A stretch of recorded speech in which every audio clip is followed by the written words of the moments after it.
में भक्त हुए श्री त्रिलोचन जी,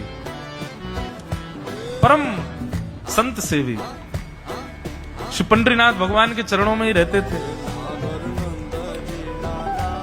पति पत्नी दोनों निवास करते थे, उनके कोई संतान नहीं थी, इसलिए उन्होंने जीवन भर क्या नियम अपनाया कि जो भी धन आदि उनके पास था, जो भी वैभव था, उन्होंने वो पंढरपुर आने वाले वैष्णवों की सेवा में खर्च करने का उसका मन बनाया कि यहाँ इतने दर्शनार्थी आते हैं, सबका भोजन प्रसादी सामग्री हमारे घर में बना करेगी।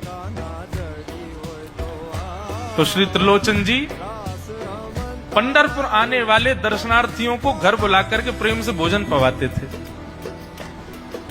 और जितने भी दर्शनार्थी दर्शन करके पंढरपुर से जाते थे वो अन्य संतों को कह देते, बोले कहां जा रहे हो? बोले पंढरपुर जा रहे हैं। बोले भैया पंढरपुर जा रहे हो तो त्रिलोचन जी के यहाँ जाना, उनके यहाँ भोजन प्रसादी बहुत बढ़िया संतों के अनुकूल बनाते हैं।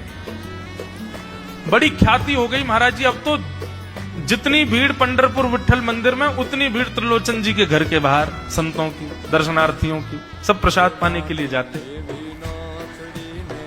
त्रिलोचन जी और उनकी पत्नी बड़े प्रसन्न कि इतने संतों की सेवा हम कर पा रहे हैं, ये हमारा सौभाग्य है। धीरे धीरे दोनों वृद्ध अवस्था को प्राप्त हो गए। दोनों वृद्ध हो गए तो अब इतनी सामग्री बना नहीं पाते, कोई सेवक नहीं था, स्वयं बनाते थे पति पत्नी मिलकर के। अब तो ऐसा हो जाता, कभी कभी दाल लग जाती, जल जाती, रोटियां सेकते तो रोटियां जल जाती। वृद्ध अवस्था, थक भी गए थे बहुत ज्यादा, तो प्रसाद पवाते तो थे, संत जन बेचारे प्रेम से स्वीकार तो करते, पर अब स्वाद नहीं होता था, तो बेचारे जैसा था उसको पाते, थोड़ा बहुत पाकर के चले जाते। धीरे धीरे संतों का आगमन अब कम होने लगा। त्रिलोचन जी इस बात से बड़े परेशान हो गए, बोले भैया संत हमारे घर से आना बंद हो गए, हम क्या करें?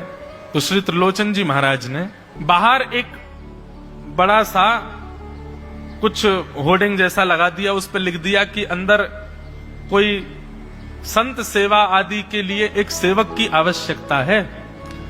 अगर किसी के अंदर सेवा भाव हो तो वो आकर के भीतर संपर्क करे। सेवा, ब्रजवासी सेवा, गौ सेवा, इन सब सेवाओं के प्रकल्प में यदि आप सेवक की कामना करोगे तो कहीं ना कहीं किसी ना किसी रूप में ठाकुर जी आएंगे सेवा के लिए। त्रिलोचन जी ने बाहर लिख दिया कि भाई संत सेवा के लिए सेवक की आवश्यकता है, यदि कोई सेवा